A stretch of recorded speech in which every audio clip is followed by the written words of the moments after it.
Hi everyone, a very good morning to all of you. I request all of you to keep yourself in mute and your videos off so that maximum bandwidth is not used and we can present it properly.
Hi everyone, a very good morning to all of you. I, Chinmay, welcome you all on behalf of Pragyata Foundation to this mental health talk.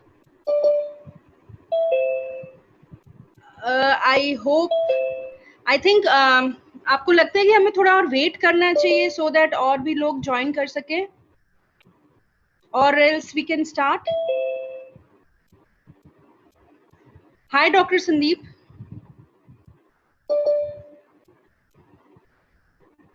Sir आप mute पे हैं. Okay, thank you. Now I am unmute. Thank you. Very good morning. Very good morning, sir. Sir आपको क्या लगता है अभी wait करें या फिर स्टार्ट करें? जैसे सबकी इच्छा, कोई ऐसा विशेष नहीं है. We can start also so that later we can start. I think 28 participants are already joined. Okay, I once again welcome you all to this mental health talk session, which will be hosted by myself, Chinmay, and Chandan Sharma. And I come from the background of Masters International Business. I'm currently working with American Tire Corporation of India, and with Pragyata, I am as a social media and creative head. Along with that, I am a certified relationship counselor who enjoys for mending people's relationship. So going forward, Chandan will brief you about the NGO. Over to you, Chandan.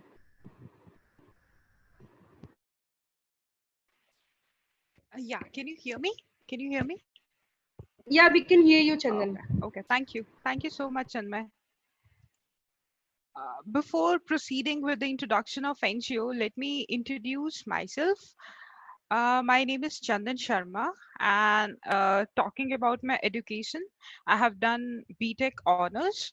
I'm actually working as a data engineer or data scientist at S&P Global, and I'm also like by profession I'm a data engineer, but this motivational speaking and all is my passion. So I'm also a certified motivational speaker, wherein I'm responsible for speeches into many of the institutes like BSF College, Shahid Udham Singh Engineering College, Sacred Heart Convent School, and all. So I love helping and imparting the education among the students. Okay, let's start with our main goal. That's the Pragyata Foundation. Okay, So just talking about briefing about what Pragyata Foundation is. Before proceeding with the Pragyata Foundation, let me start with who are the basic persons and who are the persons behind the foundation of Pragyata Foundation. So she's Mrs. Mamta Yadav. She's the lady who is who is the foundation, she's the one who is leading the Pragyata Foundation. And Mr. Ajit Yadav, he is the president of Pragyata Foundation. Talking about the vision, what exactly the vision of our foundation is, the basic, the most important vision of our foundation is we want to serve the society in a well preserved manner. And we are also focusing, so we are not only focusing on our mental health. These are various aspects of our foundation what we are focusing, wherein we are helping the people of all the age groups, also providing the medical facilities, health facilities, women empowerment, and we are also running few of the various awareness programs regarding the mental health and social awareness. Again, this I have it's being already said that to create a developed society is our mission and is our vision. Moving on to the next slide. So these are few of our self-initiated projects that we have taken our own initiation. Let's start with the project Agas. This is about imparting the education among the students so that they can help themselves and so that they can have a good living among themselves. Talking about the project Lakshya is all about the the prizes and the Olympiads. Is like we are training the students into the different aspects so that they could able to know what exactly their goal is and their motive is. Talking about the project Jagrati, it's to have the awareness among the female, is the self awareness. So self awareness is actually being divided into two parts, wherein the first awareness is to know themselves what exactly they are and how they can empower the society. And the second thing is to have the social strength of facing all the other situations in their life. Talking about the project Vidya, this is again we are imparting the the computer knowledge and various other classes for their sustainable living. Talking about say yes to healthy mind, this is the main agenda for what we are here today, wherein we will be talking about the various kind of mental health, how in this pandemic situation the people are suffering from, and how they can get rid of all such all such circumstances what they guys are facing.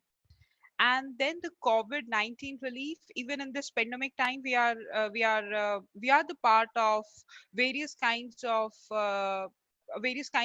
help which we are helping the people in in our few of our glimpses. I can show you like how we are imparting or how we are helping the different kinds of people who are actually suffering in this pandemic. Few of the glimpses. This is one of the video wherein we are helping the people how they can get rid of the various kinds of drugs. This is an awareness program which is again online, since we are not like we don't have a physical contact in this pandemic situation. This is the glimpse of the COVID situation and this pandemic time. We are helping the various kinds of children's so that we can we are helping the various kinds of various people, various people of our society. This is the program wherein this is also a kind of a mental awareness, wherein few of our volunteers, they are going to the different parts of India and educating the people about what exactly they are suffering and how they can get rid of all those situations. This is the glimpse of the education wherein wherein we have a certain schools and we are imparting an education among the students, amongst the childrens. this is one of the glimpse wherein we are helping the female, candidates over there. The females into this. I guess this is one of the campaign which is being run in one of the village, and this is a Salai center wherein we are helping the females so that they can have their sustainable living by upgrading their skills, by upgrading their skills. And again, everything is free of cost. Okay, that's all about our NGO. Thank you so much. Over to you. Handing over to you, Chinmay.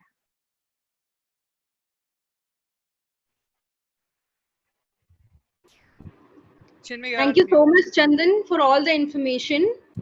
So basically, we will be talking about the mental health, and to go along with, I'll just say a few words in Hindi about this mental health thing.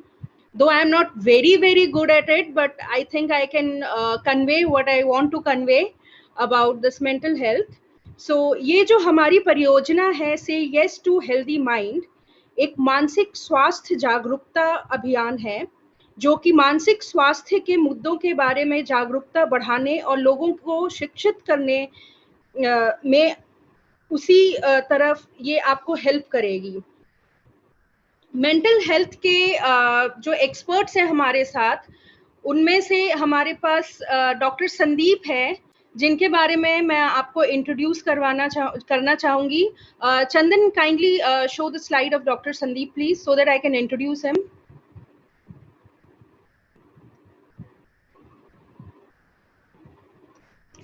Yeah, Chinmay. I guess you could able to see the Okay. slide, right? So Dr. Sandeep is applied psychology, MA in yoga and meditation, certified clinical hypnotherapist and cognitive hypnotic coach and psychotherapist. So I think मेरा इस तरीके से English में उनके बारे में जो लिखा है वो पढ़ना आप लोगों को सबको समझ में नहीं आएगा. So I would request Dr. Sandeep, please go ahead and give us your valuable words on mental health and how to cultivate a healthy mind.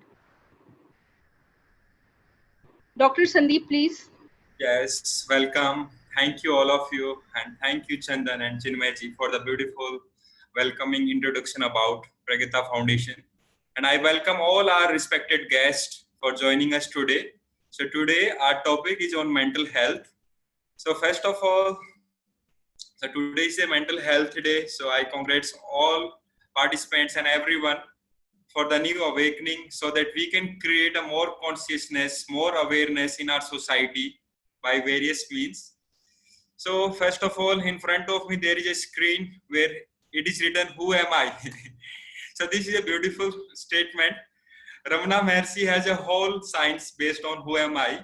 The Advaita Vedanta philosophy is also based on who am I. So this is the best Exactly. starting where we can start today. So since birth, it will be a free. I will be tell something about myself also. I will begin the topic simultaneously. So this is the first question when comes to my mind when I was early in my 16 and 17. So who am I?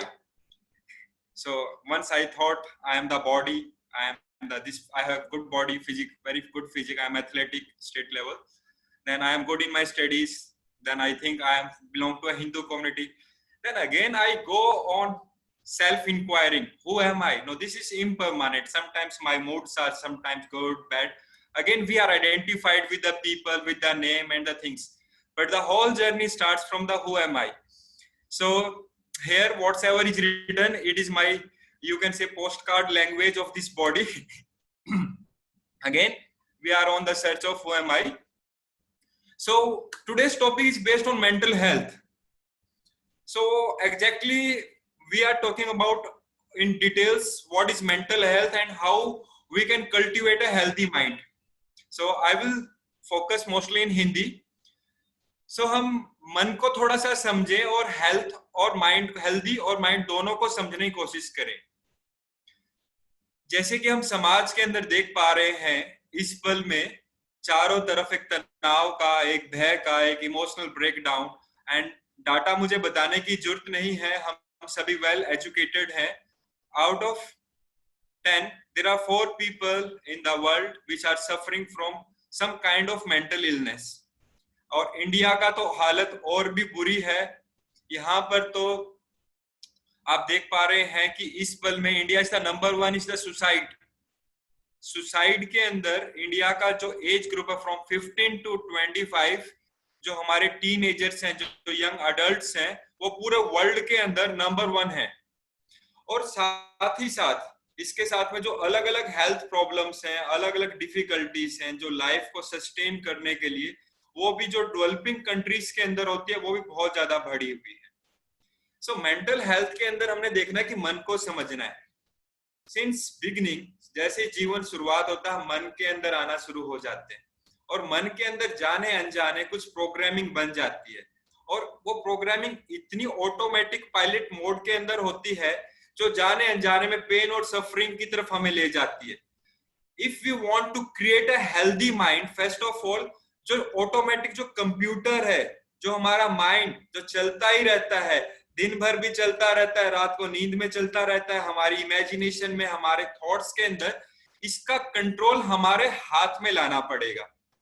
जब भी हम एक healthy mind को create कर सकते हैं, वरना ये पैथोलॉजिकल जो इलनेस है जो कई बार सिचुएशन से ट्रिगर्ड हो जाते हैं एकदम से डिप्रेशन में।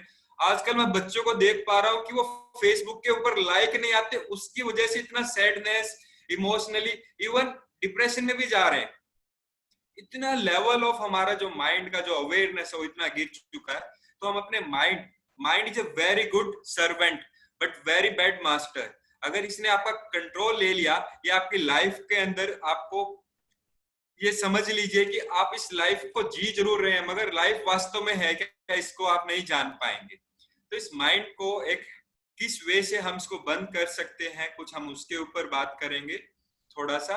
और इस माइंड को समझना जरूरी है, ये माइंड है क्या। माइंड एक बंडल ऑफ थॉट्स है जो हमारे अंदर हर समय चलता ही रहता है। कभी हम इस थॉट से कनेक्ट होते हैं, कभी हम उस थॉट से कनेक्ट होते हैं, और इन थॉट्स को हम कनेक्ट करने के लिए हमारे पास में एक पावर है कि हम किस थॉट को सिलेक्ट करते हैं, चूज करते हैं। तो एक उपयुक्त समय है, एक राइट टाइम है कि हम अपनी लाइफ के अंदर उन थॉट्स को, उन चीजों के ऊपर फोकस करें which are really giving value to your life. हम अपनी लाइफ के अंदर प्रायोरिटाइज करें, हमारी लाइफ के अंदर क्या इंपॉर्टेंट है, क्या सिग्निफिकेंट है, क्या वैल्यूएबल है। वरना हम अपनी लाइफ के अंदर अधिकतर समय दिन भर के अंदर अनवांटेड चीजों के अंदर उलझे रहते हैं। हम अपनी फिजिकल हेल्थ के ऊपर ध्यान नहीं रख पाते, हमारा लाइफस्टाइल किस तरह का हो गया हम उसके ऊपर ध्यान नहीं रख पाते, इवन हमारा चारों तरफ जो सोशल सर्कल है हम उससे भी अच्छे से कनेक्ट नहीं हो पाते। तो पहला जो इम्पोर्टेंट एरिया है जो हमारे माइंड को एक हेल्दी, एक पॉजिटिव वे से नरिश करने के लिए, कि हमें प्रायोरिटीज बनानी पड़ेंगी। Priorities can started with the right diet, right exercise, right sleep and right thinking. These are the 4 pillars of a healthy lifestyle. और इन चारों के बारे में आप सभी काफी कुछ जानते हैं। दूसरा जो हमारी लाइफ में सिग्निफिकेंट है, इंपॉर्टेंट है, जैसे मैंने कहा जो मैकेनिकल बिहेवियर है हमारे मन का, उसको तोड़ने के लिए हमें थोड़ा सा कॉन्शियसनेस को डेवलप करना पड़ेगा। कॉन्शियसनेस से मेरा मतलब है माइंडफुलनेस, अवेयरनेस, अलर्टनेस। हम जो भी कर रहे हैं उस काम के अंदर थोड़ा सा हमें होश और जागृति के साथ करना पड़ेगा। अधिकतर there are 2 parts where I work. One is as a psychotherapist. Psychotherapist के बारे में मैं आपको, साइकोथेरेपी के बारे में आपको बताना चाहूंगा कि साइकोथेरेपी का सारा फंडामेंटल हमारा क्या रहता है कि आप सोसाइटी के अंदर कैसे एडजस्ट हो जाएं, कैसे आप एक नॉर्मल लेवल तक ले आए अपने आप को, ताकि आप अपनी लाइफ को ठीक ठाक चला सकें। मगर कहानी यहाँ शुरुआत होती है, खत्म नहीं होती। अगर आपने अपनी लाइफ को वाकई में एक हेल्दी माइंड के साथ में, प्रोस्पर लिविंग के साथ में अच्छे से जीना है तो रूट्स में जाना पड़ेगा। सो फॉर द रूट्स, जहां से प्रॉब्लम बनती है, जहां से चीजें गड़बड़ होती हैं, वो है हमारी खुद की इग्नोरेंस, हमारी अनअवेयरनेस, हमारा जो माइंड सेट है जो कि हर समय में एक ऑटोमेटिक पायलट मोड में चलता है, उसको तोड़ने के ऊपर। और रिसर्च भी ये बताती है जिसकी तरफ मैं बताना चाह रहा हूँ कि अगर जो व्यक्ति जितना माइंडफुलनेस से रहता है, जो हमारा छोटा सा जीवन है, हम अगर 80 साल भी जी रहे हैं, पहले 10-15 साल तो बचपन में निकल जाते हैं और आखिरी के 10-15 साल हमारे वीकेंड से ओल्ड एज के अंदर निकल जाते हैं। जो बचपन, जो बीच का जो इम्पोर्टेंट टाइम मिलता है हमको, जो 35-40 साल मिलते हैं, इसके अंदर भी अगर हम 8 घंटे औसतन सो रहे हैं हर दिन के अंदर, तो इसका भी 1/3 निकाल दीजिए, तो आपके पास में 45 में से 15 और निकल गए तो 30 साल बचे। और इन 30 साल के अंदर भी हम कितने होश से जी रहे हैं, ये मैटर करता है। और जो व्यक्ति जितना माइंडफुलनेस से जीता है, उसके काम की एफिशिएंसी उतनी अच्छी होगी, उसकी इमोशनल वेलनेस, मैंने फिर से दोहरा रहा हूँ, इमोशनल लेवल पर वो चीजों को अच्छे से टैकल कर पाएगा, उसकी फिजिकल हेल्थ अच्छे से रहेगी, उसका सोशल सर्कल, सोशल वेलबींगनेस वो अच्छे से रहेगा। और जो स्टेट ऑफ लिविंग है, जो जिस स्टेट के अंदर वो अपनी लाइफ को जी रहा है, क्योंकि जीवन ऐसे नहीं चलता, जीवन ऐसे ऐसे चलता है, कभी सुख आएगा, कभी दुख आएगा, कभी फिर अच्छी मोमेंट की तरफ लाइफ जा रही है, फिर बैड मोमेंट में आ रही है। तो जो एक मेडिटेटिव लाइफस्टाइल जो बंदा लेके चल रहा अवेयरनेस के साथ में, वो हर स्थिति के अंदर, हर सिचुएशन के अंदर पॉजिटिव रहेगा, स्टेबल रहेगा। वो उन सिचुएशंस को जो कि लाइफ में वो फेस कर रहा है, उनको हर्डल बनने की बजाय उनको एक स्टेपिंग स्टोन बना लेगा और अपनी लाइफ को और आगे हायर डायमेंशन में ग्रो करने लग जाएगा। तो मैं बताना चाह रहा हूं कि meditation is very important in our life. एक मेडिटेटिव लाइफस्टाइल आपको डेवलप करना पड़ेगा। और अभी न्यूरोबायोलॉजी के अंदर भी अभी एक रिसर्च पूरी तरह से स्पष्ट हो चुकी है, जो व्यक्ति जितना तनाव में रहता है, जितना स्ट्रेस में रहता है, मेंटल इलनेस के ऊपर जितनी भी स्टडीज हुई हैं, तो हमारी ब्रेन का जो पार्ट अफेक्ट होता है, वो मेडिटेशन जो व्यक्ति करता है, हमारा ब्रेन का वही पार्ट, एग्जैक्टली वही पार्ट एक्टिव होने लग जाता है, स्वस्थ होने लग जाता है। तो क्यों नहीं हम इस मेंटल हेल्थ डे के ऊपर एक नई शुरुआत करें कि हम अपनी लाइफ के अंदर आउट ऑफ 24 आवर्स 1 घंटा, थोड़ा सा, सिर्फ आधा घंटा सवेरे, आधा घंटा शाम को, थोड़ा माइंडफुलनेस के ऊपर, मेडिटेशन के ऊपर हम कंट्रीब्यूट करना शुरू कर दें। Because meditation is the only solution. मैं आपको फिर कह रहा हूं, आप कुछ भी कर लीजिए, आप एक अच्छे even I am also a psychoanalyst, psychotherapist, still there are some times life के अंदर कई बार अप एंड डाउन आ जाते हैं। अगर मैं कहूं आपसे, उसको किसने संभाला हुआ है? पहला इंपॉर्टेंट चीज कि जो लाइफ में हमने खुद के ऊपर जो जर्नी की है, अपने माइंड के ऊपर जो अवेयरनेस को डेवलप किया, वो चीज हेल्प कर रही है, वो मैं पर्सनल एक्सपीरियंस से कह रहा हूँ। और पिछले 10 साल के अंदर जितने लोग भी मेरे संपर्क में आए, जितनों से कांटेक्ट हुआ है, हर व्यक्ति भी ये जान पाया है कि शुरुआत में psychological tools, emotional coping tools, अपने इमोशनल मूड को कैसे मैनेज करना है, वो बड़ा हेल्पफुल रहता है। या कुछ स्किल्स जो सीखनी है, जो लाइफ को और बेटरमेंट की तरफ कर सकती है। मगर जो थीम लाइन है, जो लाइफ को चला रही है, वो आपकी स्टेबिलिटी ऑफ माइंड है, वो आपकी इनर अवेयरनेस है, वो मेडिटेशन से क्रिएट होएगी। और जितना आप मेडिटेशन से जुड़ते चले जाएंगे, आप पाएंगे कि हर सिचुएशन में, हर परिस्थिति के अंदर एक अंदर से खुशी मिलेगी। एक छोटी सी स्टोरी बताता हूँ।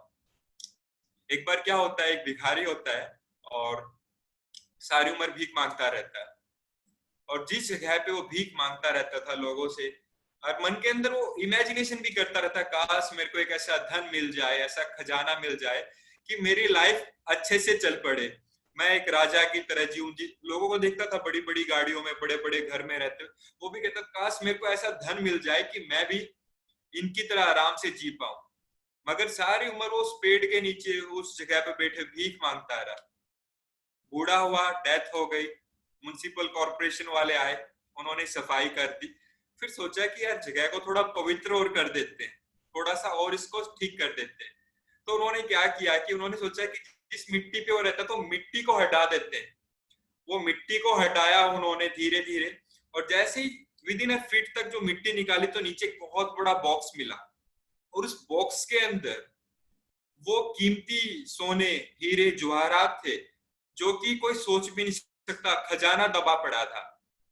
और वो खजाना उस व्यक्ति जहां वो बैठता था उसके नीचे ही था, मगर उस व्यक्ति ने कभी भी अपने नीचे, अपने आसपास क्या है उसको खोज के नहीं देखा। तो जैसे वो व्यक्ति जिस जिसके पास में था, जिसके ऊपर हमेशा रहा, उससे हमेशा वंचित रहा। हम लोग भी बिल्कुल वही कर रहे हैं। हम लोग बचपन से हमारे माइंड को एक कंप्यूटर की तरह प्रोग्राम किया जाता है, इतने इतने सो एंड सो मनी होएगा, we will be happier, we will be successful. ऐसे रिलेशनशिप रहेगा, वी विल बी हैप्पियर। इतनी हेल्थ रहेगी, वी विल बी हैप्पियर। इतना बड़ा घर रहेगा, वी विल बी हैप्पी। इतना नेम और फेम मिलेगा, we will be happy. But happiness is not outside, happiness is within you. वो खजाना जो उस भिखारी के नीचे था, हम भी सारी उम्र मांगते रहते हैं, मगर रियल के अंदर वो खजाना हमारे अंदर है। हम इस पल भी अगर अपने मन के अंदर उस नो माइंड स्टेट को एक बार एक्सपीरियंस करने लग जाएं, कुछ देर के लिए ही सही, आप पाएंगे कि आपने अपने अंदर एक ऐसे पार्ट से कनेक्ट कर लिया है जहां पर पॉजिटिविटी और हैप्पीनेस आपका नेचर है। छोटे बच्चों को देखा है, बिना किसी कारण के खुश रहते हैं, और हम भी वैसे रह सकते हैं, मगर हमारा गड़बड़ क्या है, हम ऑब्जेक्ट्स और सब्जेक्ट्स के अंदर अपनी खुशी को ढूंढते हैं। मैं ये नहीं कह रहा कि ऑब्जेक्ट सब्जेक्ट्स को छोड़ दो, मैं कह रहा हूं कि आप अपने अंदर उस अवेयरनेस को डेवलप करें। वो अवेयरनेस जितना अंदर से बुद्ध की तरह वो शांति और स्थिरता का भाव ग्रो करने लग जाएगा, बाहर जो आपका मटेरियलिस्टिक वर्ल्ड है उसके अंदर आप और ज्यादा ग्रो करेंगे, बिकॉज आपका प्रेजेंस ऑफ माइंड रहेगा, आपका क्वालिटी इंप्रूव हो जाएगी, आपके रिलेशनशिप हेल्थ अपने आप हो जाएंगे, और इवन आपकी जो फिजियोलॉजिकल हेल्थ है वो अपने आप ही बेस्ट होने लग जाएगी। इवन खाने के लिए भी मैकेनिकल पैटर्न है, कुछ भी देखते हैं हम अट्रैक्ट हो जाते हैं, वो अपने आप चेंज हो जाएगा। तो जो मैं बता रहा हूँ हैप्पीनेस है वो हमारे अंदर है, मगर हमारा मन काम कैसे करता है? हमारा मन फ्यूचर को लेकर वरीड रहता है, फियर से घिरा रहता है, या अतीत के बारे में गिल्ट और रिग्रेट से उलझा रहता है। प्रेजेंट में कोई सिचुएशन आई नहीं नेगेटिव, और उस सिचुएशन को लेकर हम हेल्पलेस फील करते हैं, डीमोटिवेटेड फील करते हैं, या फिर गहरे तल पर देखा जाए तो हम अपने नेगेटिव सेल्फ बिलीफ से, हमारे परसेप्शन से दुनिया को देखते हैं। कहा जाता है जैसी दृष्टि वैसी सृष्टि। हम अपनी अगर अंतर्दृष्टि के अंदर चेंज करना चाह रहे हैं तो हमें एक डिस्टेंस क्रिएट करना पड़ेगा बाहर की चीजों के साथ में। अभी क्या है कि जैसे सिनेमा हॉल के अंदर हम गए, जो प्रोजेक्शन के ऊपर आ रहा है, जो पर्दे के ऊपर आ रहा है, हम उसके साथ इतना आइडेंटिफाइड हो चुके हैं, वहां हैप्पीनेस है, वहां सैडनेस है, हम उसके साथ बहते जा रहे हैं। थोड़ा गैप कर ले, उस प्रोजेक्टर रूम में बैठ जाएं, जिसको मैं साक्षी भाव कहता हूँ, जिसको मैं विटनेसिंग कहता हूँ, जिसको मैं दृष्टा के रूप में आपको दृष्टा भाव कहता हूँ। अगर हम वहां बैठ के अगर लाइफ को देखेंगे, आप पाएंगे life will be beautiful play, a beautiful game, जिसके अंदर आप अपनी लाइफ को जी रहे हैं, where you are the creator, you are the master of your life. Only then we can have a healthy mind. और जब एक हेल्दी माइंड रहेगा तो एक हेल्दी सोसाइटी अपने आप बनेगी। हर व्यक्ति अगर अपने ऊपर थोड़ा रिस्पॉन्सिबिलिटी ले ले, out of 24 hours just 1 hour, 1 घंटा अपने लिए देने लग जाए, and there are various methods, बहुत से एरियाज है जिसके ऊपर हम डिस्कस कर सकते हैं, चाहे वो विपश्यना, ब्रीदिंग का। मगर अभी हमारा माइंड क्या इतना कॉम्प्लेक्स है, अभी हमने डायरेक्ट साइलेंट सीटिंग में नहीं जाना। मैं सभी को कहता हूँ पहले एक्टिव मेडिटेशंस करो।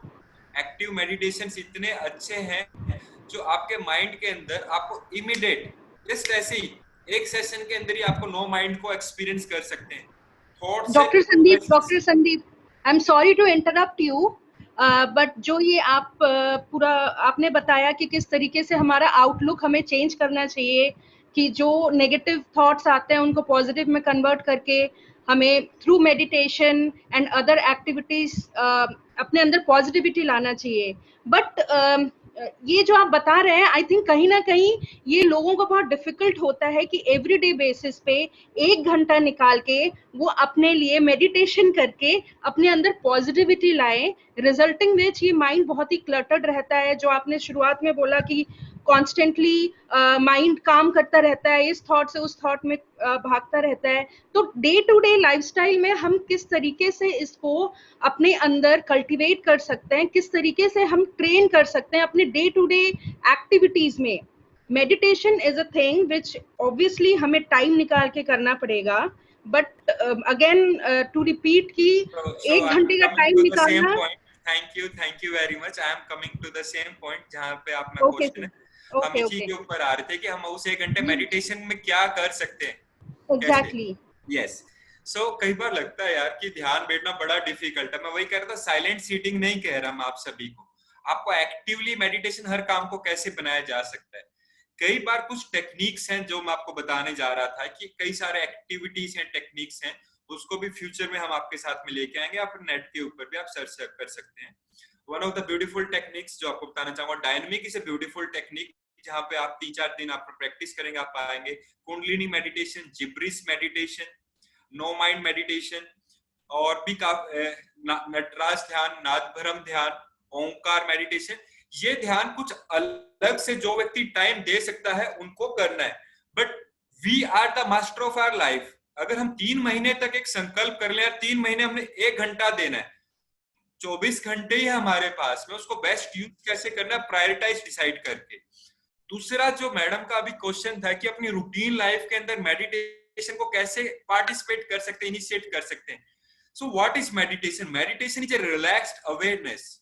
जब आप रिलैक्स्ड रहते हैं और अवेयरनेस में भरे रहते हैं, it means even if I am talking right now with you with awareness, if I am aware of even my slight movement of my hand, even मैं अपने चेहरे का, अपने बॉडी के अंदर जो भी चेंजेस हो रहे हैं उसके प्रति भी अवेयर हूं, I can be in the meditation. तो इस मेडिटेशन को करने के लिए अगर आप यंग हैं जो जॉगिंग करते हैं, वो जॉगिंग को ही मेडिटेशन बना दें अपना. रनिंग करते हैं, रनिंग को ही बना दें. कई लोग घर का काम करते हैं, कई फीमेल्स हैं, वो जिस काम को कर रहे हैं उस काम के अंदर टोटलिटी से प्रेजेंट हो जाएं और उसको पूरी अवेयरनेस के साथ करें. जैसे भगवान बुद्ध का एक बहुत अच्छा मेडिटेशन है, विपश्यना ध्यान के अंदर क्या जाता है, कॉन्शियस वॉकिंग. आप जब चल रहे हैं, आप चलने में ही अपनी बॉडी के अंदर काइनेस्थेटिकली इतने अवेयरनेस से चले, आपका माइंड एक समय में 2 जगह नहीं हो सकता. आप अगर बॉडी के ऊपर फोकस कर रहे हैं, अवेयरनेस में है, आप दूसरी जगह जा नहीं सकते. मगर आपका माइंड अभी इतना फिक्स्ड नहीं है, इतनी कंसंट्रेशन पावर नहीं है, तो आपको धीरे धीरे प्रैक्टिस करना पड़ेगा. एक एक छोटी छोटी एक्टिविटीज में. खाना बना रहे हैं, वही उसी के ऊपर. घर के अंदर जो भी गृहिणी है, बच्चे पढ़ रहे हैं, पढ़ते हुए भी अपनी बॉडी के ऊपर काम कर सकते हैं, बॉडी की कॉन्शियस अवेयरनेस के ऊपर. इवन साथ में 2 मिनट के लिए, 5 मिनट के लिए just sit silently, observe your breath, don't concentrate, just observe. Breath is coming in, going out, and भी ये जो हो रहा है उसको देखते जाएं. तो धीरे धीरे आपको माइंड को रिलैक्स नहीं करना पड़ेगा. माइंड को जब आप रिलैक्स करेंगे तो और ज्यादा वो बीटा स्टेट के अंदर चला जाएगा. अल्फा में आने के लिए आपको उसको रिलैक्स छोड़ देना है. आप पाएंगे कि योगा, मेडिटेशन, हर चीज आपको सपोर्ट करेगी. आप अपनी लाइफ के अंदर जो भी करें, इवन आप जब कोई भी काम खेल रहे हैं, डांस कर रहे हैं, कुछ भी कर रहे हैं, वो एंजॉयमेंट के साथ करेंगे और उसको अवेयरनेस के साथ करेंगे तो मेडिटेशन बनेगा. अभी हम मेडिटेशन को एक एक्टिविटी, एक ड्यूटी की तरह लेके चल रहे हैं, इसीलिए आप कह रहे हैं कि वो डिफिकल्ट होता है. Meditation is not an activity और ड्यूटी जो हमको स्पेशली परफॉर्म करना है कुछ अचीव करने के लिए. वो एक नेचुरल प्रोसेस है जहां पर आप अपने आप से कनेक्ट हो रहे हैं. इवन सोने से पहले, सोने तो सभी जाते हैं, उससे पहले आप अपनी ब्रेथ के ऊपर ऑब्जर्व करें, जस्ट लेट जाएं ब्रेथ को ऑब्जर्व करते करते. और वो सोने का जो समय है, जो 6, 7, 8 घंटे हैं, वो अपने आप ही मेडिटेशन में ट्रांसफॉर्म हो जाएंगे. सुबह उठ के फिर वही स्टार्ट करें, क्योंकि मॉर्निंग के फर्स्ट 30 मिनट्स, सोने से पहले के फर्स्ट 30 मिनट्स बहुत ही रिसेप्टिव होते हैं. यहाँ पे थॉट्स वैसे ही कम रहते हैं, हम वैसे ही अल्फा के अंदर रहते हैं. और यहाँ पर जो हम अपने बॉडी के अंदर काम करेंगे, माइंड के थ्रू हम अवेयरनेस को जागने का काम करेंगे, हम इजीली अवेयरनेस से कनेक्ट हो पाएंगे. So Chinmay, hope you are getting my point, what I want to convey. Chinmay ji, Chandan ji, okay. Yes, totally fine. Yeah. Yeah. I guess Chinmay is on mute and she is speaking on mute. Totally fine. Ji. Okay. Yeah. So Chandan, shall we carry forward with our next speaker, that is Ankita? Yeah, sure. So thank you all of you for joining us. And later, if you have any question related to how to live a good life, We are not talking about different clinical psychological disorders or anything else. For that, we are running a separate program on every Sunday from 10 to 11, जहां पर हम different areas के ऊपर काम कर रहे हैं. हर एक न्यू एरिया के ऊपर इन डिटेल पूरा क्लिनिकल लेवल पर हम डिस्कस करेंगे, उसके कॉज और इफेक्ट और सॉल्यूशंस के ऊपर. यहाँ पे हम एक जनरल, एक मेंटल वेलबींग के ऊपर है. इससे जुड़ा कोई भी क्वेश्चन है आप लिख लीजिए या इनबॉक्स कर दीजिए. We will connect, we will answer later. So thank you all of you for listening. Thank you very much. Thank you. Thank you so much doctor Sandeep. अभी क्वेश्चंस हैं, हम लास्ट में आपसे क्वेश्चंस पूछेंगे, but meanwhile will go next with Ankita, who is our next speaker. So to introduce her, I would request Chandan. So Ankita has a vibrant mind and an upheaval of energy, saving with a degree in English literature, mingled with journalism and mass communication. Passionate towards the groundwork, social issues and causes are a source of life for her. Thinking about pragmatic solutions for the society keeps her awake at night. A keen observer who believes in personal communications more than the social media interactions. She aspires to elucidate mental wellness to an extent that makes the world a better place, led her to find Gatha Welfare Foundation. So she's also the founder of Gatha Welfare Foundation. We welcome you, Ankita, and request you to take it forward with your valuable words on mental health. Hello, am I audible? Yes, Ankita, Yeah, you are. you're audible. Yeah. Thank you so much, Chinmay, for having me here. And hello, everyone. First of all, a very good mental health day to everyone. And as Chinmay introduced myself, so I'm the founder of Gatha Welfare Foundation. And Gatha Welfare Foundation is a non-profit organization where we are committed towards spreading awareness about mental health and eliminating the stigmas around it through active learning and speaking. So the motive of Gatha Welfare Foundation and the method that we apply towards dealing or towards tackling mental health problems is applying the basics as speaking and listening when it comes to good mental health. So how something as basic as listening and speaking can help us attain a good mental health condition for everyone. Jab tak, when we start talking about mental health and when conversations start about mental health, so what happens is we are also not only speaking, we also want people who can listen us. So speaking and listening go side by side, as in hand and complementary of each other. We also have people, or we also want people who can listen to us. So it's very important to recognize that, mental health problems होते हैं या mental health के जो भी issues होते हैं, उनको हम recognize करें, accept करें, so that when we accept, only then we can either seek help if needed, or if not help, we can also support other people surrounding us in our immediate surroundings who want help and mental health issues are not always like, mental health is a different dimension and mental illness is a different dimension. When it comes to mental health can be a everyday, we can have mental health condition in our everyday life, as in जो stress होता है हमें, जो anxiety होती है on a day-to-day basis, and we should know how to handle these issues, how to handle our day-to-day stress. जब हम mental illness की बात करते हैं तो वो इससे कई ज़्यादा बड़ी ये problems होते हैं हमारे लिए. उनके लिए सिर्फ psychologist, counselors और साइकोथेरेपिस्ट ही असाइंड होते हैं, और जब भी आपको ऐसे इश्यूज हो आप हमेशा सर्टिफाइड काउंसलर्स और साइकोलॉजिस्ट को ही कंसल्ट करें. I am not a counsellor.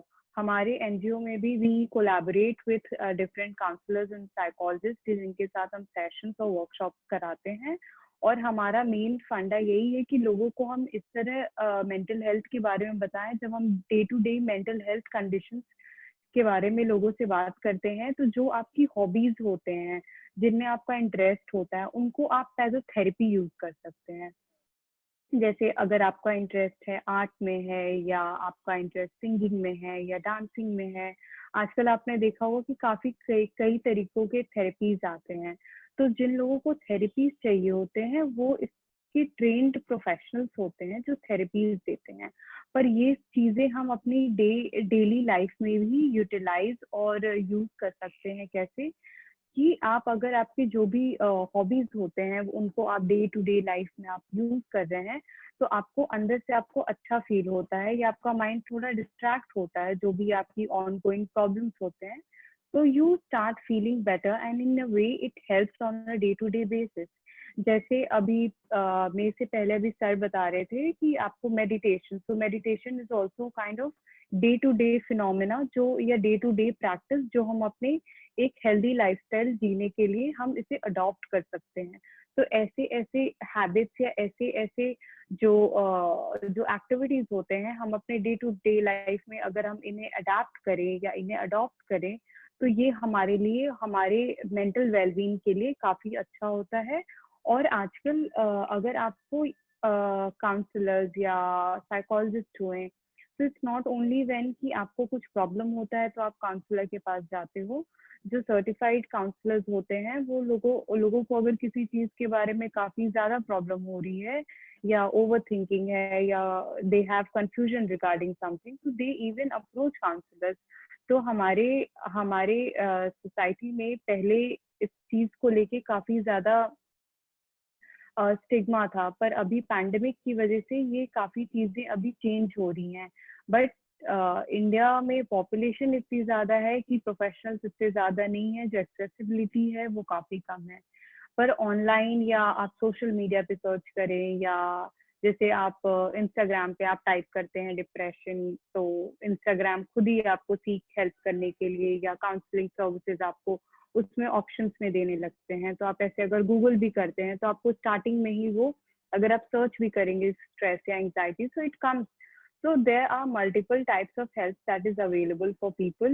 आपको वो चीजें सर्च करनी पड़ेंगी और आपके लिए क्या बेस्ट है। अगर आप उस सर्विस के लिए पे करके अपने लिए बेस्ट टू बेस्ट सर्विस लेना चाहते हो, तो आप उन चीजों को पे करके लो। और उनके लिए भी आपको पूरी अच्छी रिसर्च करनी होगी, या लोगों को कंसल्ट करना होगा, या कुछ एनजीओज हैं या प्रोफेशनल्स हैं जो ऑलरेडी इस फील्ड में काफी अच्छा काम कर रहे हैं, आप उनको कंसल्ट करें और बेस्ट टू बेस्ट सर्विस अपने लिए ऑप्ट करें।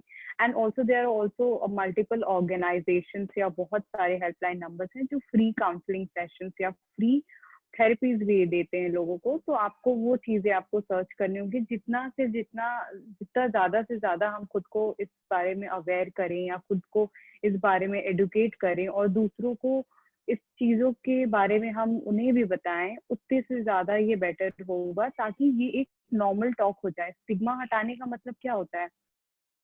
ये तो नहीं है कि हमारे पास प्रोफेशनल्स हैं या काउंसलर्स हैं जो इन चीजों को बताते नहीं है, पर एज अ पब्लिक या एज सोसाइटी मेंबर्स इन चीजों को हमें एक्सेप्ट करना होगा कि ये चीजें बहुत नॉर्मल टॉक्स में आनी चाहिए।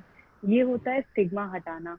हम जैसे इंस्टाग्राम पे बात करते हैं या ट्विटर पर बात करते हैं, तो बहुत नॉर्मली इन चीजों के बारे में जब तक हम बात करना स्टार्ट नहीं करेंगे, जैसे हम अपने फिजिकल हेल्थ के बारे में बात करते हैं, तो we can even tell anyone that I'm feeling so stressed out, I cannot work right now.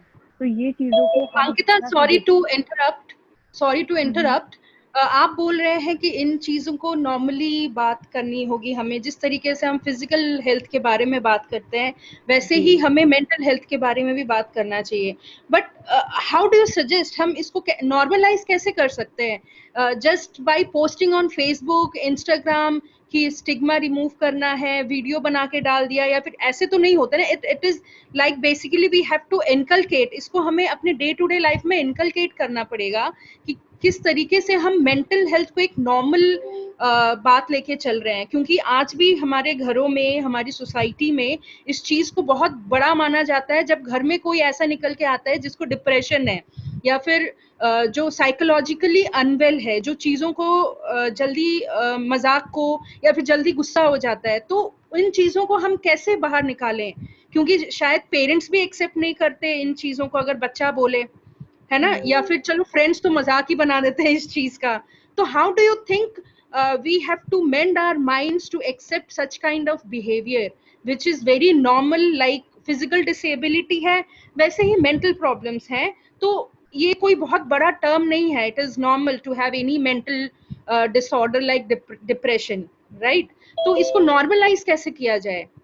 But चिन्मय, आपने बहुत सही बोला, पर मैं एक बात बोलना चाहूंगी कि जब हम मेंटल हेल्थ की बात करते हैं, मैं अभी वही बता रही थी कि मेंटल हेल्थ और मेंटल इलनेस बहुत, इन दोनों चीजों में डिफरेंस होता है. जैसे मैंने अभी स्टार्टिंग में बताया कि listening and speaking on mental health, तो जितना से जितना हम इस बारे में कॉन्वर्सेशन स्टार्ट करें, मैंने क्यों बोला कि इंस्टाग्राम पे हम लिखें या फेसबुक पर लिखें, क्योंकि अभी जो यूथ है, जो we are always active on these social media platforms, तो हम क्या करते हैं, पिक्चर्स डालते हैं. Not as an organisation, I am not talking about कि we need to share videos, वो कोई काम, वो that is not going to help anyone, right? तो इनमें हमें क्या करना होगा, जैसे हम बात करते हैं या कभी हमने ट्विटर पे, वी कीप ऑन ट्वीटिंग कि टुडे, मतलब हम अपने डेज के बारे में भी ट्वीट करते हैं या अपने मूड के बारे में ट्वीट करते हैं. तो ये चीजें, even I can tweet that feeling so stressed, what to do now. तो ये चीजें हम बहुत नॉर्मली तरह से रखेंगे. जब तक ये कॉन्वर्सेशन ही हम बहुत नॉर्मल वे में स्टार्ट नहीं करेंगे, तब तक जो इससे जो आगे की जो चीजें हैं, जैसे आप डिप्रेशन हो गई या एंजाइटी हो गया या और भी जो डायग्नोस्टिक इलनेसेस आते हैं, उनके बारे में हम कैसे बात करेंगे जब तक ये बेस ही क्लियर नहीं करते हैं हम. तो Ankita, I'm so sorry, we are getting message that you are not audible properly, so please help us listening to you more loudly. Yeah. Hello. Is it maybe fine the mic needs to be more nearer to your mouth. I'm using AirPods. Actually मुझे तो ठीक लग रहा है, but it's not that loud. I'm also fine with your voice. I can also hear you. Yeah. We just got a message on the group chat that she is not audible much. So इसलिए I was saying. If you could just ask if it is fine now. Yeah, it's fine for me. Okay. So जैसे मैं बता रही थी कि जितने से ज्यादा, जैसे हमारे एनजीओ का मोटिव ही यही है कि सेफ स्पेस एक हम बिल्ड करें. जैसे हमने टी एंड टॉक स्टार्ट करा था मेंटल हेल्थ पे, वहाँ हम क्या करते हैं, वर्कशॉप या जो हम इवेंट ऑर्गेनाइज कराते हैं, तो उसका theme he T and talk होता है कि आप आओ, हमारे साथ बात करो. तो दैट जितना ये बहुत नॉर्मल कॉन्वर्सेशन हम स्टार्ट करेंगे, तब उससे ज्यादा हम आगे एक स्टेप ले पाएंगे. जब तक इनिशियल स्टेप नहीं लेंगे, तब तक आगे के स्टेप्स रह जाते हैं. Hello. Yeah, Ankita, you're audible. Yeah. Chinmay, do I justify to your question? Yeah, sure. Thank you so much. And maybe a few more questions for you at the end of the session. Sure. Thank you so much. Thank you so much, Ankita, for your words. And probably will again come back to you. आपसे फिर से बात करेंगे last 15 minutes or 10 minutes. जो भी होंगे हमारे पास question answers के लिए. So again, thank you so much. So next, Chandan will move on to our last speaker, जो है Miss Tanisha.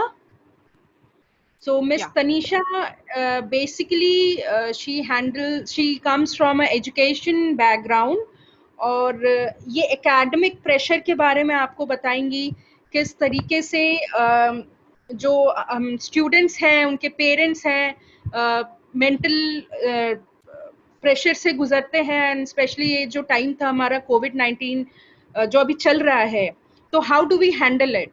So before she starts, let me just quickly give a brief description about her. Tanisha Yadav is currently pursuing PhD in education from Tata Institute of Social Sciences, Mumbai. She has completed her MPhil, MA and B.Ed from Miranda House, Delhi University. I hope you all know about Miranda House. And she has a keen interest in working on children's experiences of learning and teacher education. She has been a teacher for 2 years in Presidium School, Delhi. She has also published mathematics books for grade 1 to 5. So जिनके बच्चे 1 to 4 के बीच में हैं, please contact miss Tanisha Yadav. इन्होंने mathematics के books भी लिखे हैं. She has voluntarily worked with organizations like Pragyata foundation, Vidya Bhavan society, Eklavya. And उनका ईमेल आईडी यहाँ पे है. If anyone wants to contact her, please do. So Tanisha, over to you.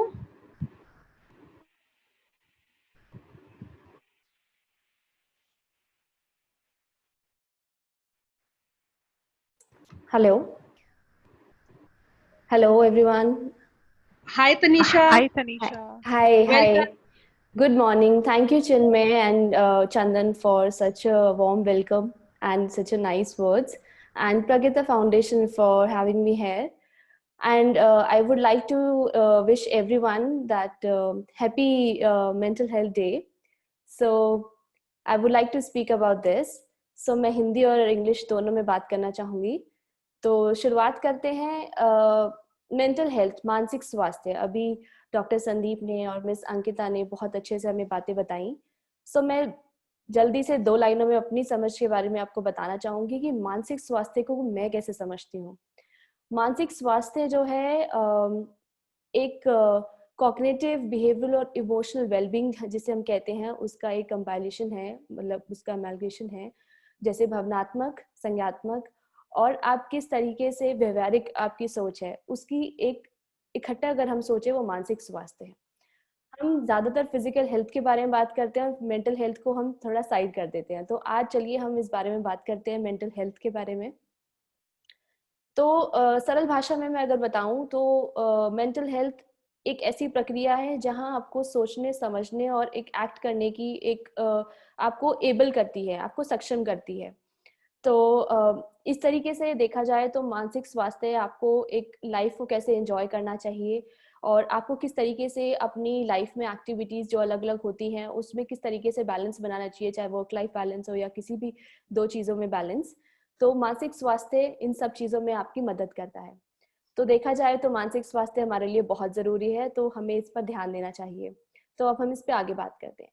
पर इससे पहले मैं आपको एक बात बताना चाहती हूँ और एक केस आपके साथ डिस्कस करना चाहती हूँ और मैं आपसे अनुरोध करती हूँ कि आप इसके बारे में थोड़ा सोचिए. हम पिछले 2-3 सालों से देख रहे हैं, इनफैक्ट काफ़ी 10 साल हो गए हैं, 2-3 सालों में ज़्यादा केसेस बढ़े हैं. अगर हम मई टाइम देखें, जब बोर्ड रिजल्ट्स अनाउंस होते हैं, उस टाइम पर सबसे ज़्यादा बच्चों के सुसाइड्स रेट के बारे में पता चलता है कि सबसे ज़्यादा सुसाइड कमिट किए जाते हैं. तो सोचने वाली बात है कि ऐसा क्यों होता है कि बोर्ड रिजल्ट के बाद ही बच्चा एकदम से एक ऐसी कौन सी सिचुएशन में आ जाता है कि बच्चा इतना बड़ा कदम लेने के लिए तैयार हो जाता है. तो यहाँ पर 2 बातें सोचने की हैं. पहली बात तो ये कि ऐसा बच्चे के साथ क्या हो रहा था कि उसने इतना बड़ा कदम उठाया और ऐसा एकदम से क्या हुआ कि बच्चे ने ऐसा कदम उठा लिया. ये बहुत ज़रूरी है और सोचने की बात है. और दूसरी बात ये कि हम एज अ पेरेंट्स क्या इस बात को जानते हैं, और अगर हम जानते हैं तो हम क्या कर रहे हैं, और अगर हम नहीं जानते तो हमें क्या करने की ज़रूरत है. तो ये कुछ बातें हैं जो हमें सोचने पर मजबूर करती हैं. और जैसा कि डेटा बताता है कि पिछले 10 सालों में 2007 से 2017 में 178% सुसाइडल रेट बढ़ गया है बच्चों में. तो बहुत सारी प्रॉब्लम्स और मेंटल हेल्थ प्रॉब्लम्स के बारे में डिस्कशन हुई और उसमें से एक प्रॉब्लम थी एकेडमिक प्रेशर, शैक्षिक दबाव के बारे में. तो मैं आज थोड़ा उस पर बात करना चाहूँगी क्योंकि डॉक्टर संदीप और मिस अंकिता ने काफ़ी मेंटल हेल्थ पे बात कर ली है.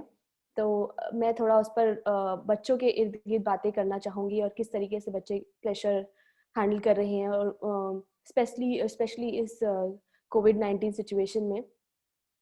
तो अगर देखा जाए, अगर हम इंडिया को पूरा विजुलाइज करें तो 40% हमारी जो इंडिया की पॉपुलेशन है वो एडोलसेंट ग्रुप से बिलोंग करती है, जिसमें से 30 जो है अर्बन में रहते हैं और 70% गाँव में. 30 और 70 में ज़्यादा ऐसा अंतर ना समझिए क्योंकि प्रॉब्लम सारी जगह कुछ हद तक मिलती जुलती ही हैं. तो और international institute of population sciences की रिपोर्ट के हिसाब से 7 में से हर एक बच्चा जो है मेंटल हेल्थ प्रॉब्लम से गुजर रहा है. तो ये बहुत सही टाइम है हमें थोड़ा अपने आसपास वाले बच्चों के बारे में और खुद के बारे में भी जागरूक होने की. तो हम बात करेंगे एकेडमिक प्रेशर के बारे में। तो सबसे पहले जानते हैं एकेडमिक प्रेशर होता क्या है। एकेडमिक प्रेशर एक तरीके का एक्सपीरियंस है जिसमें बच्चा जो है एक बर्डन फील करता है एक एकेडमिक गोल्स या पेरेंटल एस्पिरेशन या एक्सपेक्टेशंस को मीट करने के लिए, या खुद की भी कोई एक्सपेक्टेशंस या एस्पिरेशंस मीट करने के लिए। तो इस प्रेशर से गुजरते हुए उसको बहुत बर्डन फील होता है और मल्टीपल सोर्सेज होते हैं जहाँ से उसको स्ट्रेस वाली फीलिंग आती है। तो एकेडमिक प्रेशर बहुत अलग एकेडमिक प्रेशर के बहुत अलग अलग कंपोनेंट्स हैं। जैसे एक एकेडमिक फ्रस्ट्रेशन, जहाँ पर बच्चा बहुत चिड़चिड़ा हो जाता है, वो कुछ करने को तैयार ही नहीं होता है। फिर होता है एकेडमिक कॉन्फ्लिक्ट, जहाँ वो करना चाहता है पर वो करना नहीं चाहता, पर फिर भी अपने विल के बावजूद वो काम करता है। फिर होता है एकेडमिक एंग्जाइटी, जहाँ उसको डर होता है किसी भी चीज़ का करने का, जैसे हमें भी होता था एग्जाम देने का। क्यों हमें एग्जाम देने का डर है? क्योंकि हम मार्क्स के बारे में सोचते थे। फिर हम बात करते हैं एकेडमिक प्रेशर की, जहाँ इतना सारा सिलेबस, इतनी सारी एक्सपेक्टेशंस है कि हम उस प्रेशर को झेल ही नहीं पाते। तो सोचिए एक बच्चे के बारे में कि वो एक एकेडमिक प्रेशर किस तरीके से लेता होगा। तो ऐसी बहुत सारी बातें हैं सोचने की कि क्या हम ऐसा बच्चे के लिए एनवायरनमेंट प्रोवाइड कर रहे हैं या नहीं। तो हम थोड़ा उस पर थोड़ा और रिफ्लेक्ट करते हैं। तो मैं आपको उससे पहले अगर आप अपने बच्चे को जानना चाहते हैं तो थोड़ा सा क्लैरिफाई कर देती हूँ कि एकेडमिक प्रेशर बच्चा झेल रहा है या नहीं, उसको थोड़ी सी ब्रॉड कैटेगरीज है। तो पहली कैटेगरी होती है जहाँ बच्चा फेल कर रहा है, मतलब बच्चा परफॉर्म ही नहीं कर पा रहा है। और दूसरी कैटेगरी है जहाँ बच्चा एवरेज है, मार्क्स भी लेकर आ रहा है पासिंग, बट उसको एक कांस्टेंट फियर है, एक कांस्टेंट डर है कि क्या मैं कहीं मैं फेल ना हो जाऊं। तो ये दूसरी कैटेगरी के बच्चे हैं। और तीसरी कैटेगरी के बच्चे वो होते हैं जो जो हमेशा टॉपर होते हैं, जो हमेशा अच्छा परफॉर्म करते हैं, हाई अचीवर्स, पर उनको हमेशा ये डर लगता है कहीं मैं इस बार टॉप तो नहीं, मतलब कहीं मैं पीछे तो नहीं हो जाऊंगा, कहीं मैं टॉप तो नहीं कर पाऊंगा। तो मतलब ऐसी वाली फीलिंग्स के ये तीसरी कैटेगरी के बच्चे हैं। तो इसके अलावा भी इन दोनों कैटेगरीज के बीच के बच्चे होते हैं, पर ये मेजरली 3 कैटेगरीज के बारे में मैंने बातचीत की है। तो अब अगर हम थोड़ा सा और रिफ्लेक्ट करें कि कॉजेज क्या क्या हो सकते हैं, किन किन तरीके से मतलब ये एकेडमिक प्रेशर बच्चे में आ जाए, या हम ऐसा एनवायरनमेंट प्रोवाइड कर दे कि बच्चा लगे कि वो एकेडमिक प्रेशर में है। तो जैसे कि मार्क्स, हम अक्सर मार्क्स के बारे में बात करते हैं, और इसमें सिर्फ हम ही नहीं, हमारे आसपास वाली काफ़ी चीज़ें, जैसे मीडिया, जैसे आप न्यूज़पेपर पे देखोगे कि बोर्ड रिजल्ट के बाद ही आपको पूरा एक पेपर जो है हाई अचीवर्स और टॉपर्स के बारे में मिलेगा, साइंस, कॉमर्स, आर्ट्स। और बच्चा पेपर को देखता है और फील करता है कि मेरे मेरे मार्क्स तो कुछ भी नहीं है। अब सिर्फ 90s में बात होती है, तो क्या बच्चा जिसके 50-60% है वो अच्छा नहीं है अचीवर? वो क्या पता उसके पास कोई दूसरी स्किल हो। तो हमें ये सब जानने की जरूरत है कि क्या हमारे से कोई ऐसा मैसेज बच्चे में तो नहीं जा रहा है। ऐसे होमवर्क हो सकता है, या ऐसे ही पेरेंट्स की एक्सपेक्टेशंस होती है कि कोई पेरेंट बार बार एक चीज के बारे में बातचीत करता है कि कितना अच्छा होता कि तुम अगर ऐसा बन रहे होते, कितना अच्छा होता ये आप अगर बनो। अच्छी बात है कि आप अपने बच्चे को एक रास्ता दिखा रहे हैं, पर उसी के साथ साथ आप ये भी देखिए कि क्या आपका बच्चा उस चीज से बर्डन फील तो नहीं कर रहा है। तो ऐसे कुछ सवाल हैं जो हमें अपने आप से ही पूछने की जरूरत है। Tanisha, I am sorry to interrupt, पर एक क्वेश्चन है कि क्या आपको नहीं लगता कि ये प्रेशर तो हमने भी देखा है ना? जहाँ पे इतने बड़े बड़े बैग्स लेके जाना हो, नंबर प्रेशर हो, परफॉर्मेंस प्रेशर हो, ओवरऑल डांस में भी अच्छा करना है, डिबेट में भी अच्छा करना है, पढ़ाई में भी अच्छा करना है, सारी प्रेशर हो। तो अब क्यों, अब ये mental pressure, academic pressure, why now this is becoming a very big topic कि बच्चों को मेंटल प्रेशर नहीं होना चाहिए, बैग्स भारी नहीं होने चाहिए। तो क्या हम भारी बैग्स लेके नहीं गए थे? Why now are you saying कि पेरेंट्स के मींस जो बिहेवियर चेंज होना चाहिए, अब जो पेरेंटल गाइडेंस है उसको चेंज होना चाहिए? Means why there is a difference? We are the same human beings, right? Yeah, Chinmay, of course there is a difference. I mean, if we could see the the generation gap is there, but I would like to share my teaching experience. I used to teach a class 1 child, okay, and I remember that there was a high achiever मेरी class पे आदित्य नाम का एक बहुत high achiever था student, Okay. and he used to perform very well. And then all of a sudden I could see in the term 2 he was just, he was not performing well, he was just quiet in the classroom. So I asked him, what is the problem?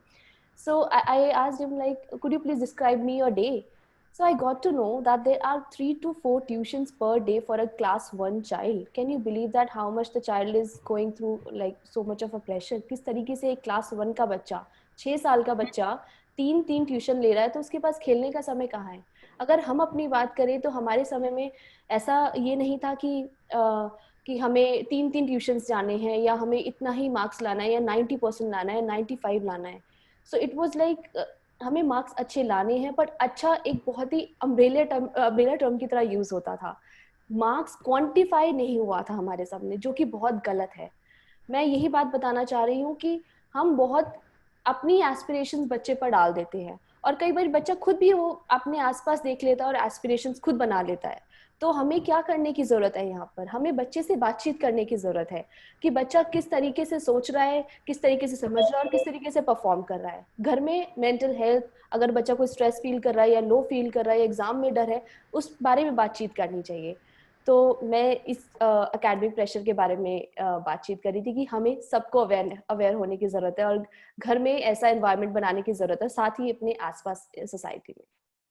I hope And Chinmay. also, या yes, please. Okay, I hope it's like I also have one more question for you.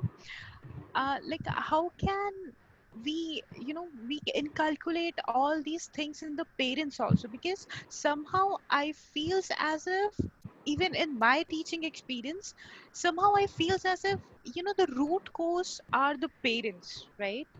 Sometimes in the different families, in the different families, I could feel as if, these things are being inculcated in the children or in the student when that person, when that boy is born, or when, when that children is born. So I would request you to please throw your valuable words also for the parents, how they can get rid of all the situations and how they could not able to uh, I can say pressurize their children regarding these things. Yeah. Yeah. I agree with you, Chandan, but we cannot say that the root cause are the parents. I think parental guidance जो है for the kids, जिस तरीके से हम mental health के ऊपर बात कर रहे हैं, parental guidance itself is a very vast topic, and I think उस पे भी हमें काम करने की जरूरत है, क्योंकि किस तरीके से पेरेंट्स, जो वर्ड्स पेरेंट्स बोलते हैं वो बच्चों को बहुत ज्यादा इफेक्ट करता है. तो वो किस तरीके से गाइडेंस दे रहे हैं अपने बच्चों को, that matters I think. So we, Chandan, I think we should not use the word like root cause. Parents I mean, are yeah. God at the end, है ना? Yeah, तो that's true, that's true, yeah. I would But like I to mean, say. not the root cause. I can say, the families, the environment where the student is being yes, there, exactly, I can say, yeah. So I exactly. can say that And environment, how the parents can get rid of those environment and, all those things, so that it should not be inculcated among those childrens. Yeah. Okay. right, And right, I exactly. would also like to share one of my experience. I was teaching, and the boy, he's in 5th standard. Just after 2 months, I don't know what happened, just because, his marks are not up to the mark, it was not appropriate, he committed suicide. It's my personal experience. Yeah.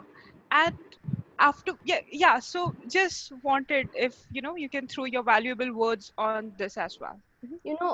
That's what I'm saying, that these days children are basically a blank state. They are tabula rasa. So whatever they see, they observe it and they learn it, and they try to show it in their actions. So what I'm trying to say and focus over here is, now we have to be more vigilant, say for parents, say for teachers, say for any responsible citizen we are talking about. So in the present time, in the 21st century, we all are in the competitive world. We all are in the, like, we are, our set marks are already ready. So we have to get good marks in boards, we have to go in good college, high prestigious college, and then we have to get a white collar jobs. This is something set for by the society. But who are basically setting these goals for us? I mean, do they know me actually? And why do I need to achieve that?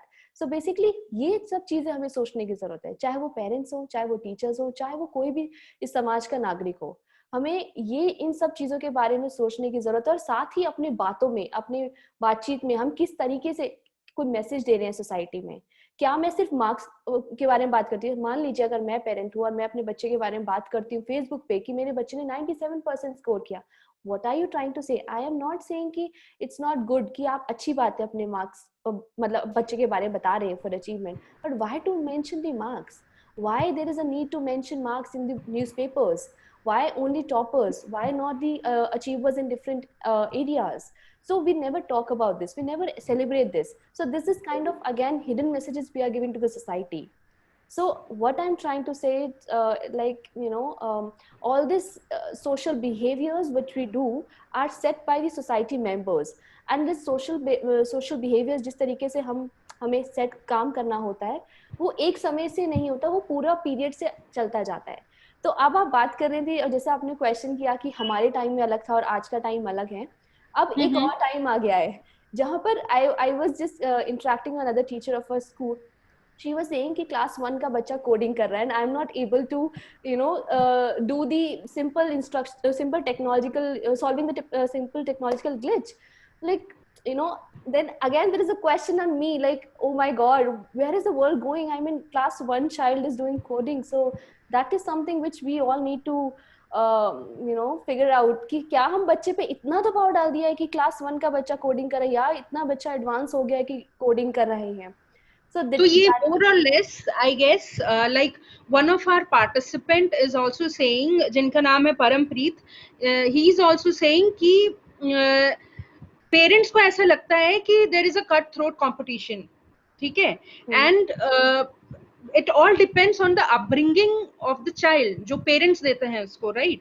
So I think जो हम बात कर रहे हैं कि academic pressure, बच्चों पे जो प्रेशर है, we have to work on the mental health, the mental training of the parents, right? How they should help, how they can help upbringing of their children in the right way, in the right thought process, instead of giving them an environment wherein they are constantly over a pressure, over competition, कि अच्छा शर्मा जी के बेटे ने इतना कर लिया, तुमने क्या किया, है ना? उनका इतना मार्क आ गया, तुमने क्या किया? वो तो मेडिकल करने जा रहा है, तुम तो ये कर रहे हो. तो वो वाला प्रेशर कहीं ना कहीं पेरेंट्स को अब अपने दिमाग से निकालना पड़ेगा कि यू कैन नॉट से your kid like this, and also do not compare your kid. So I think ये चीज हमें, we have to bring this in our parents instead of the kids. What do you suggest? Yeah, I would say there are two things. First is mental health is different thing, mental health of a parent or a child, and parent guidance is something else. Exactly. So parent counseling. So first, if we talk about the mental health चाहे वो बच्चे की हो चाहे वो parents की, हम दोनों ही क्षेत्रों में हमें काम करने की जरूरत है. अब आते हैं अगर पेरेंटल गाइडेंस की, काउंसलिंग की. कई बार क्या होता है कि पेरेंट गाइडेंस ऐसा हमारे इंडिया में कोई कॉन्सेप्ट नहीं है. We never know, we basically see our mother father raising our kids और raising us, and then we would try to see कि चलो जिस तरीके से हमने सीखा हम उसका थोड़ा advance version according to the present scenario, we'll try to inculcate all those values and attitudes among our children. But there is a difference, there is a generation difference which we need to understand.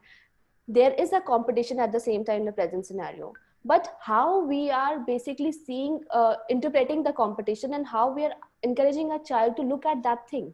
Competition is not bad, I'm not saying that, but competition should be with ourselves, not with somebody else. So exactly. it should be something like how I have done in class 1, and now how I'm going to do, like which are the different areas which I need to work on in class 2, and then so forth. So this is which we need to reflect. And yes, you are right that parent guidance and counseling is something a very it's an important area which we should talk about more often, where parents can get more insights, like how different like experts like Dr. Sandeep or Ms. Ankita is working on, they can talk about on this area. So yes, it is very important, and we all parents should work on it and be more conscious about our words and things which we do in front of our children. Okay, Tanisha, thank you so much. for your these valuable words. I think we can have all three of you online now, so that quickly we can have the questions and answer session. जो भी हमारे audience हैं वो आपसे कुछ questions पूछना चाहते हैं, हम भी पूछना चाहते हैं. तो Dr. Sandeep and Miss Ankita, I would request you both to please come on a group panel so that ये जो questions आ रहे हैं group chat में मैं आपसे पूछ पाऊँ. Dr. Sandeep? Yes, yes, I am there. I am here and now. हाँ जी. And Miss Ankita, please.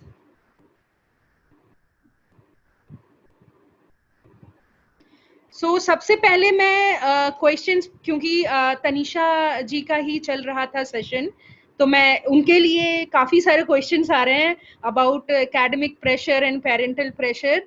So एक question है, Tanisha, it is for you. Yes, please.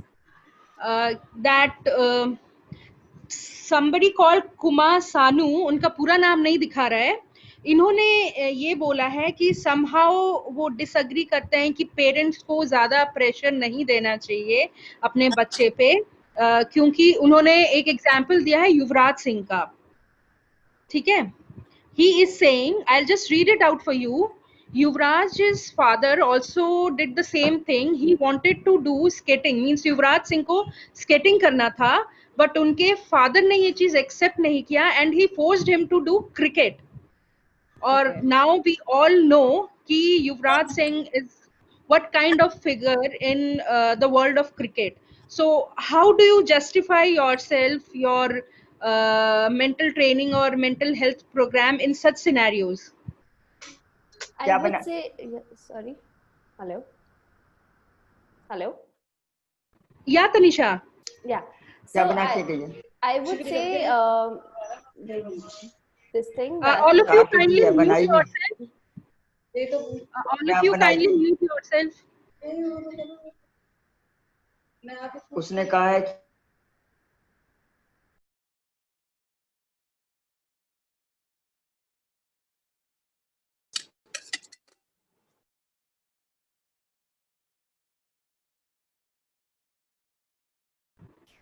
Yeah, Tanisha, we can go ahead, please.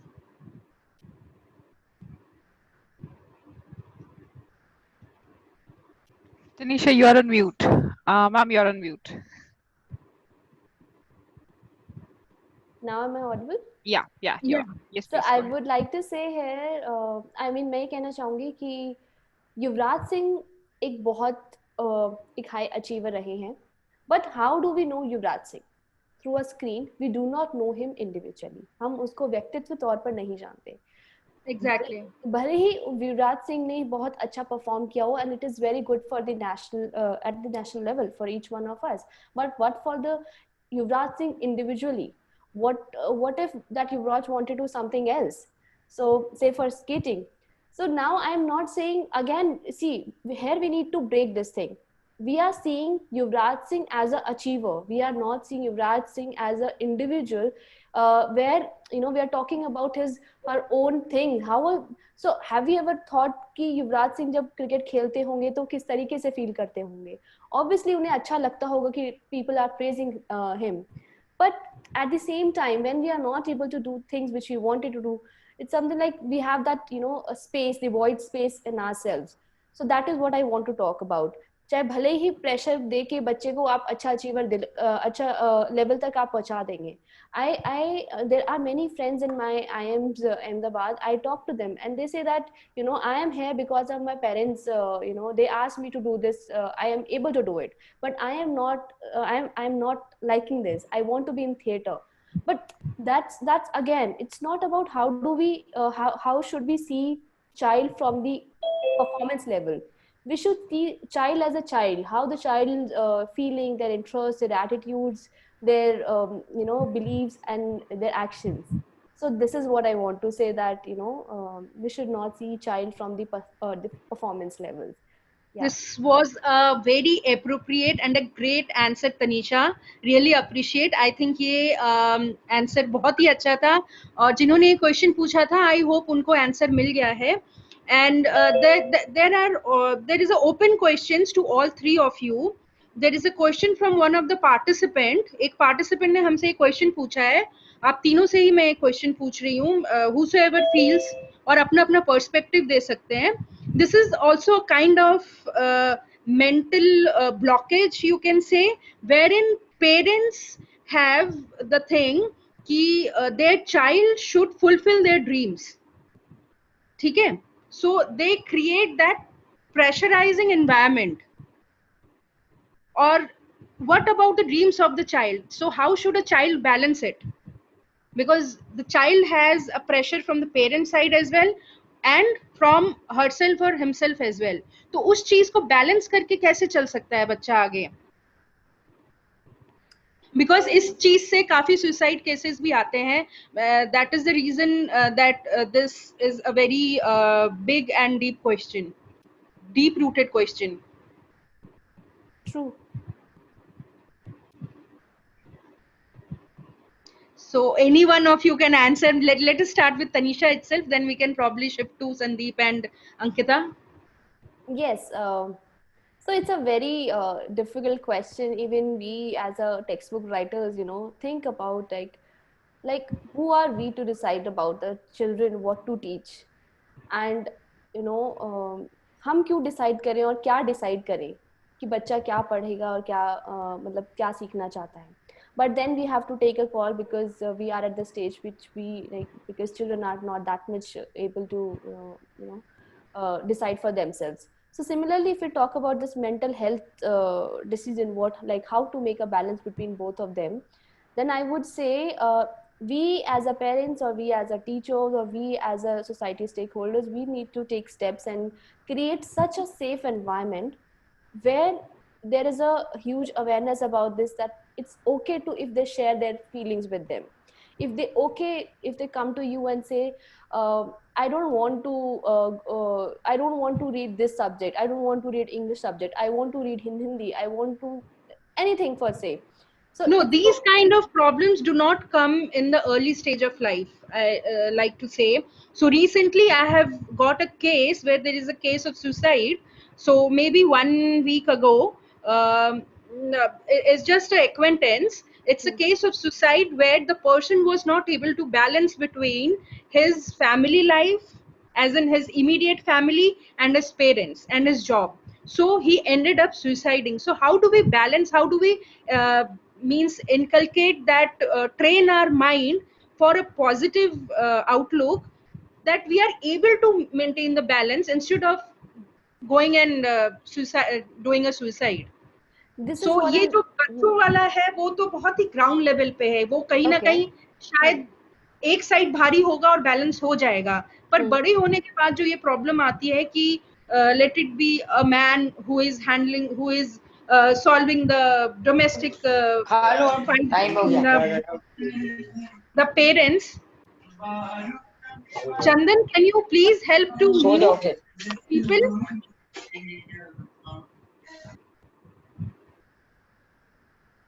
Sure, I did. Yeah. Yes, please go ahead. Okay, so Tanisha, this is more of a question for the bigger generation, the present generation.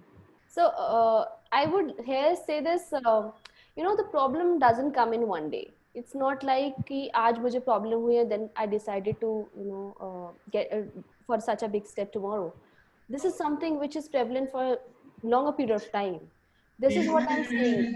It's not only about the child. It's not only about certain age group. I'm talking for everybody. We all need to see and create an environment where we can share our feelings.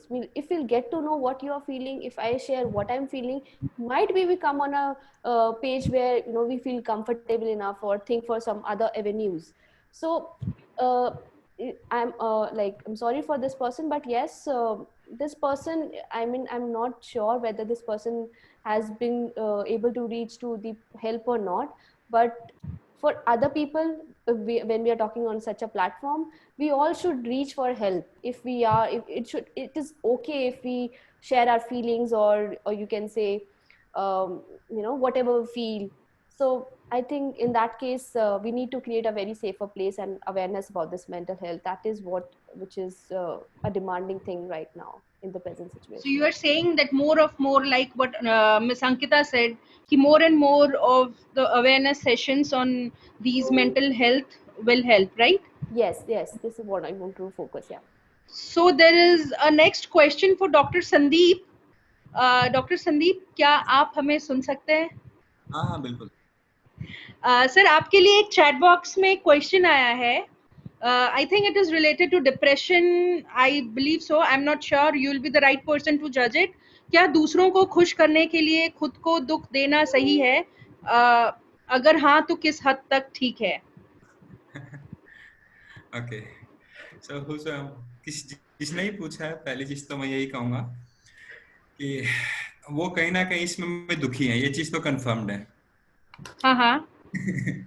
और जो बात आती है कि हम किसी और को खुश करने के लिए क्या हमको खुद को सफरिंग करना चाहिए या खुद को भी पेन देना चाहिए, सिर्फ दूसरों को खुश करने के लिए, दूसरों को एक्नॉलेज करने के लिए, उनके अटेंशन सीख करने के लिए, तो चीज ये निकल कर आती है. जिसने पूछा है थोड़ा कोई गहराई से समझा जाता है कि वो किस चीज से जूझ रहा है, क्या कर रहा है, वो हमको सबसे पहले केस को समझना होता है. बट यहाँ पे एक जनरल क्वेश्चन सा पूछा है कि दूसरों के लिए खुश करने के लिए क्या हमको खुद को दुख देना चाहिए नहीं चाहिए.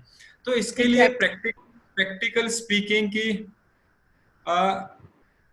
हम ना किसी को दूसरों को सुख दे सकते हैं ना दुख दे सकते हैं. तो पहली चीज तो ये समझनी जरूरी है.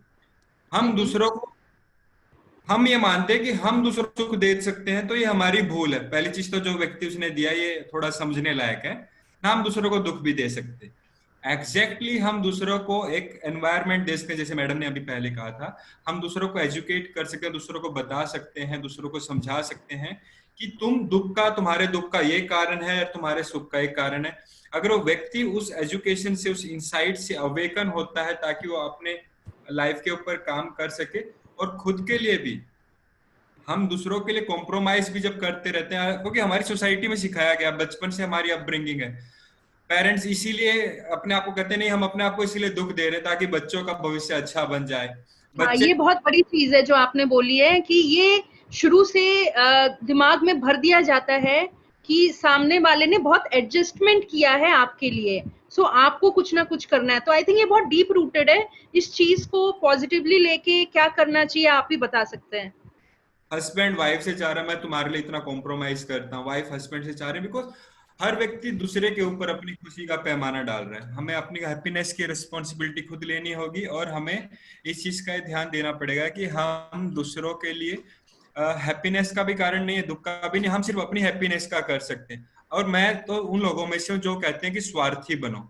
स्वार्थी का मेरा मतलब है कि हम अपने स्वयं के अर्थ को समझें, हम स्वयं को हैप्पीनेस से भरें. इफ यू हैव लव, और आप जब प्यार से खुशी से भरे रहेंगे तो आप चाहे कहीं पे भी रहे तो आपसे सिर्फ लव ही निकलेगा. तो अपने ऊपर काम करें, फिर आप चाहे कुछ भी करें, आपसे दूसरों का हित ही होएगा, भलाई होएगा. And be more conscious for your living.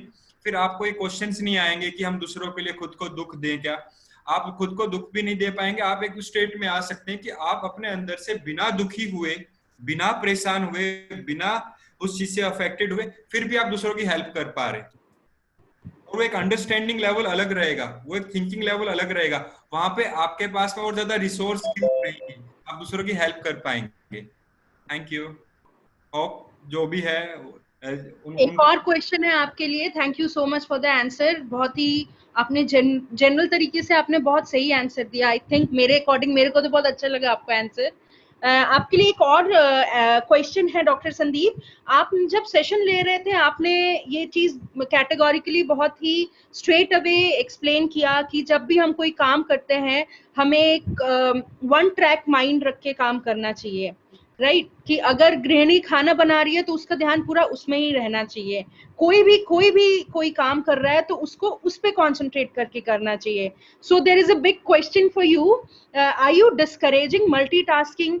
हम जिस तरीके से एनवायरनमेंट में काम करते हैं हम मल्टीनेशनल्स में काम करते हैं, multitasking is the basic quality जो हम में होना चाहिए. सो हम इस चीज को कैसे बैलेंस करें? हमें एक टाइम में 4 काम करना होता है. से फॉर एग्जांपल अभी मैं चैट बॉक्स भी पढ़ रही हूँ, आपको क्वेश्चन भी पूछ रही हूँ, व्हाट्सएप के मैसेजेस भी चेक कर रही हूँ, अपना जीमेल भी चेक कर रही हूँ. So this is not a one track mind, right? So this will bring, I feel this doesn't bring peace to your mind, to anybody's mind. Maybe at the end of the session मैं थोड़ा piece में हूँ कि चलो चलो हो गया, but ये वन ट्रैक माइंड वाली चीज कैसे इनकलकेट किया जाए फिर? माय होल जो भी मैं आप सभी से कहना चाह रहा था, मैं जो थीम लाइन है, थीम लाइन क्या रहती है कि इफ यू आर हियर और आप पूरे माइंडफुलनेस के साथ काम कर रहे हैं, then you have a multiple responsibilities. You have responsibility to read the chat box. You have multiple responsibilities that जो भी क्वेश्चंस हैं, जो भी बातचीत चल रही है उसके ऊपर भी ध्यान दिया जाए. वो एक लेवल के बाद में आप जो काम कर रहे हैं उस पर आप कंसंट्रेट कर पा रहे हैं. मगर मैं आपसे ये कह रहा हूं कि ये चीज माइंडफुलनेस से करें, that is a kind of awareness. मगर हम अधिकतर करते क्या हैं, मैं उस जनरल बात कर रहा था कि हम ऑफिस में होते हैं तो हम छुट्टी पे क्या करना है, आपकी बार क्या प्लान आउट करना है, घर की परेशानियों को अपने दिमाग में लेके चलते रहते हैं, या फिर खाने के बारे में सोचते रहते हैं. और जब हम खाना खाते हैं, और खाना खाना भी एक सिंपल सी, हम तो खाने को भी अन्नम भरमा कहते हैं. हम खाना खाते हुए भी हम क्या कर रहे हैं, पॉलिटिक्स में क्या चल रहा है, वहां पे क्या चल रहा है, उस काम के बारे में सोच रहे हैं, ऑफिस में कल की प्रेजेंटेशन के बारे में सोच रहे हैं, कल की मीटिंग के बारे में सोच रहे हैं, कल के उस काम के बारे में सोच रहे हैं. आई एम सेइंग कि आप जो भी काम कर रहे हैं, you know that there is a state. आप उस काम को करने में जितनी टोटलिटी करेंगे, दैट एंड टोटलिटी के साथ में रिलैक्सेशन के साथ करेंगे, रिलैक्स्ड अवेयरनेस के साथ में करेंगे, then that work will become in itself a meditation. Okay okay, बहुत अच्छे से आपने एक्सप्लेन किया. ऐसे समझना थोड़ा सा मुश्किल है, बट आई थिंक समझ के समझ में आ जाएगा. If since the session is getting recorded, I think if I listen to you again, to your words again and again, शायद समझ में आ जाए कि आपने क्या किया. कुछ मुझे समझ में आया. Thank you so much. Add on करना चाहूंगा, प्लीज आप इसको देखें. कन्वर्जेशन की स्किल के अंदर भी बहुत से बार क्या होता है कि हम अपने पार्ट को कहने के लिए अपने मन के अंदर सोचते रहते हैं दूसरे के लिए. दूसरा क्या कहता है, that is art of listening. Listening में भी एक चीज को मेडिटेशन भी बनाया जा सकता है कि जहां पे कोई बोल रहा हम खाली होके सुने. बिकॉज अधिकतर हम क्या करते हैं, अपने माइंड से, अपने फिल्टर से, अपनी चीजों से उसको परसीव करने की कोशिश करते हैं. जब खाली माइंड के साथ में आप सुनोगे तो हमारी जो इंफॉर्मेशन रिसीविंग है, जो दूसरा व्यक्ति जो बता रहा है, वो ज्यादा मात्रा में हम कंसीव कर पाएंगे. Exactly. Continue. Thank you for listening.